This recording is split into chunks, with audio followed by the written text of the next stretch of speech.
Hello everyone, this is Sarita Negi. Welcome to my channel, The Pharma Buzz. Now let us discuss with a new topic of classification of dispersion system.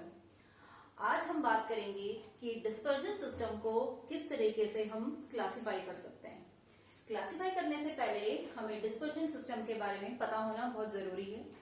Dispersion system क्या होता है? Generally it consist of two component, that is disperse phase and another is dispersion medium.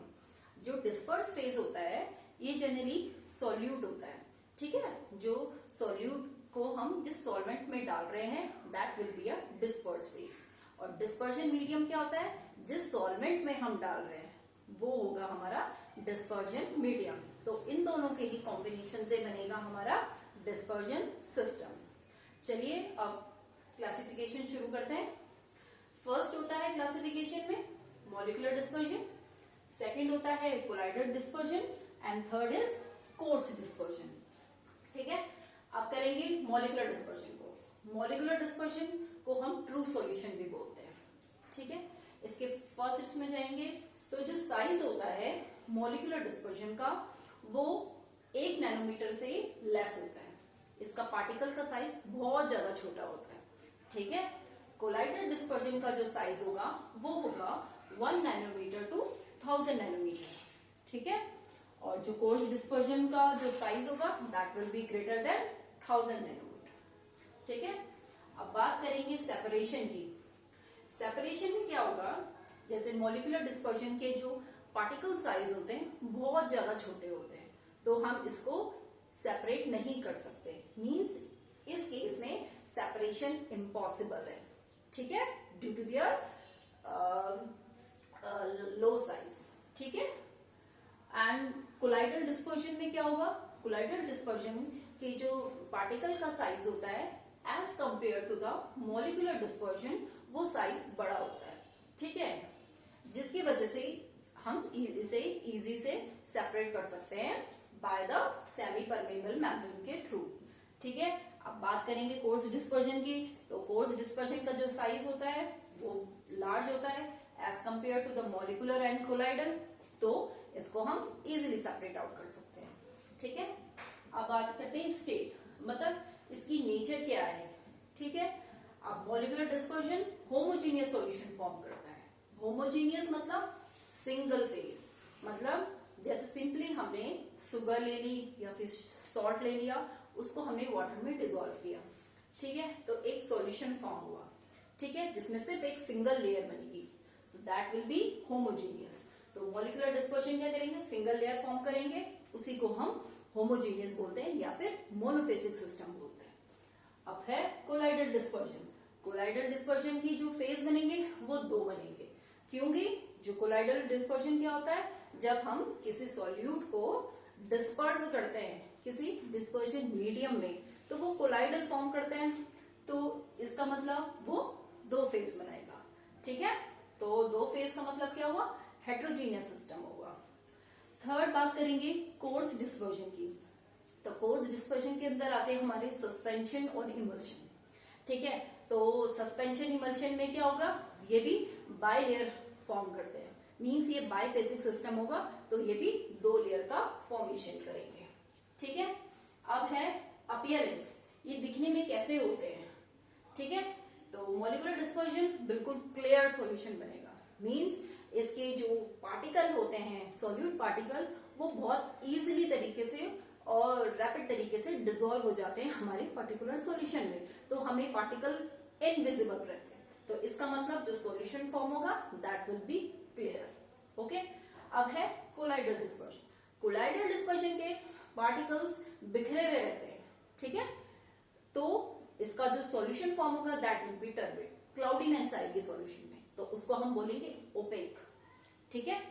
Coarse dispersion में भी यही होगा, suspension या फिर emulsion, ठीक है। सस्पेंशन में जैसे मैंने एग्जांपल बताई है चॉक पाउडर, तो चॉक पाउडर जैसे कैल्शियम कार्बोनेट, ठीक है, इनको हमने क्या वाटर में डिसॉल्व किया, तो जो इसके पार्टिकल्स होंगे कैल्शियम कार्बोनेट की वो सस्पेंडेड रहेंगे सॉल्वेंट मीडियम में, तो वो क्या करेंगे? जो सॉल्यूशन फॉर्म करेंगे वो क्लाउडी फॉर्म करेंगे, that will be opaque in nature, okay. अब बात करेंगे सेटलिंग। सेटलिंग मीन्स, सेटलिंग का मतलब क्या होगा कि ग्रेविटी के अगेंस्ट उस सॉल्यूशन में क्या इफेक्ट पड़ा, आइदर वो सेटल डाउन हुए पार्टिकल्स या फिर नहीं हुए, डिपेंड करता है कैसे टाइप का हमने सॉल्यूशन फॉर्म किया है। ठीक है, मॉलिक्यूलर डिस्पर्शन में क्या होगा, मैंने बताया मॉलिक्यूलर डिस्पर्शन में जो हमारे सॉल्यूट पार्टिकल्स होंगे वो फ्रीली सॉल्युबल होते हैं। ठीक है, आसानी से सॉल्युबलाइज हो जाते हैं हमारे सॉल्वेंट मीडियम में। तो जो सॉल्यूशन फॉर्म होगा दैट विल बी मॉलिक्यूलर, लेकिन इसमें पार्टिकल इनविजिबल है क्योंकि कोई भी पार्टिकल नहीं दिख रहा है, इसलिए जो सॉल्यूशन होगा वो होगा हमारा क्लियर। ठीक है, और सॉल्यूशन क्लियर होगा और इसके जो पार्टिकल्स होंगे वो सस्पेंडेड नहीं होंगे अगेंस्ट ग्रेविटी। ठीक है, क्योंकि सॉल्यूशन क्लियर है। अब है कोलाइडल डिस्पर्जन। कोलाइडल डिस्पर्जन में क्या होगा, इसमें भी डिस्पर्स तो रहते हैं पार्टिकल्स सॉल्वेंट मीडियम में, लेकिन वो सेटल नहीं होंगे अगेंस्ट ग्रेविटी। ठीक है, अब कोर्स डिस्पर्शन की बात करें तो इसमें जो हमारे जो सॉल्यूशन फॉर्म होता है वो सेटल डाउन हो जाता है अगेंस्ट ग्रेविटी। ठीक है, तो जनरली जो हमारी मार्केटेड फॉर्मुलेशंस होती हैं कोर्स डिस्पर्शन की, आइदर सस्पेंशन या फिर इमल्शन, तो उनमें जो जैसे इमल्शन है हमने तो उसमें लिखा रहता है कि शेक वेल बिफोर यूज। वो इसलिए लिखा रहता है कि जो पार्टिकल्स होते हैं सस्पेंशन के, तो वो क्या होता है सस्पेंडेड रहते हैं हमारे सॉल्वेंट मीडियम में। ठीक है, तो अगर उसे हम एक जगह में फिक्स करके रख दें, ठीक है, तो उसके जो पार्टिकल होंगे वो सेटल डाउन होंगे। ठीक है, अगेंस्ट ग्रेविटी, तो इसलिए उसमें लिखा जाता है शेक वेल बिफोर यूज। ठीक है, क्योंकि उसके जो पार्टिकल्स होते हैं वो ग्रेविटी के अगेंस्ट सेटल डाउन हो जाते हैं। ठीक है, अब है विजिबिलिटी। तो पार्टिकल का मॉलिक्यूलर डिस्पर्शन की बात करें तो जो पार्टिकल्स है वो साइज इतना छोटा है, इनविजिबल है कि उसे हम अंडर माइक्रोस्कोप नहीं देख सकते हैं। ठीक है, अब है कोलाइडल डिस्पर्शन। कोलाइडल डिस्पर्शन के पार्टिकल्स भी बहुत छोटे होते हैं, उसे हम ऑर्डिनरी माइक्रोस्कोप से नहीं देख सकते, लेकिन उसके पार्टिकल्स को रिजॉल्व करने के लिए हम इलेक्ट्रॉन माइक्रोस्कोपी का यूज करते हैं। ठीक है, अब है कोर्स डिस्पर्जन। कोर्स डिस्पर्जन के पार्टिकल्स को हम जानते हैं, वो साइज उनका बहुत ज्यादा होता है, तो हम उसे इजीली विजिबल कर सकते हैं अंडर ऑर्डिनरी माइक्रोस्कोप या फिर इलेक्ट्रॉन माइक्रोस्कोप। ओके, अब है डिफ्यूजन। डिफ्यूजन मींस कि आयंस या फिर पार्टिकल्स का मूवमेंट कैसे हो रहा है, कैसे वो क्रॉस हो रही है बैरियर के थ्रू। ठीक है, तो इसमें हम देखेंगे। तो मॉलिक्यूलर डिस्पर्शन का पहले ही बताया, पार्टिकल साइज इतना छोटा होता है, सॉल्यूशन इतना क्लियर होता है कि उसमें जो मूवमेंट होता है पार्टिकल्स का बहुत ज्यादा फास्ट स्पीड से होता है। ठीक है, जिसकी वजह से जो प्रोसेस होगी डिफ्यूजन की वो हाई होगी, रैपिड डिफ्यूजन होगा। और कोलाइडल डिस्पर्जन में क्या होगा कि पार्टिकल्स डिस्पर्स रहते हैं हमारे मीडियम में, तो जो डिफ्यूजन होता है वो धीरे धीरे धीरे धीरे हो पाएगा through semi permeable membrane. Okay, और जो कोर्स डिस्पर्जन है, कोर्स डिस्पर्जन के पार्टिकल्स इतने बड़े होते हैं कि वो बैरियर के क्रॉस कर ही नहीं पाते, मींस उनका कोई डिफ्यूजन प्रोसेस ही नहीं होता। ठीक है, अब है ब्राउनियन मोशन। ब्राउनियन मोशन क्या होता है, मेनली ये सिर्फ कोलाइडल में ही होता है। ठीक है, इसमें क्या होता है कि जो पार्टिकल्स होते हैं हमारे सॉल्यूट पार्टिकल्स जो हमारे सॉल्वेंट मीडियम में है, वो क्या करते हैं, वो मूवमेंट करते हैं। ठीक है, डिफरेंट डिफरेंट डायरेक्शन से।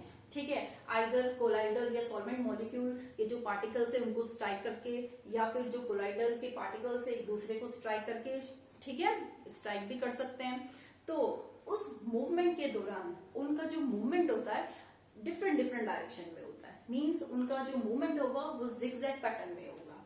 तो उस जिगजैग पैटर्न को ही ब्राउनियन मोशन बोलते हैं, एंड ये डिस्कवर किया था रॉबर्ट ब्राउन ने।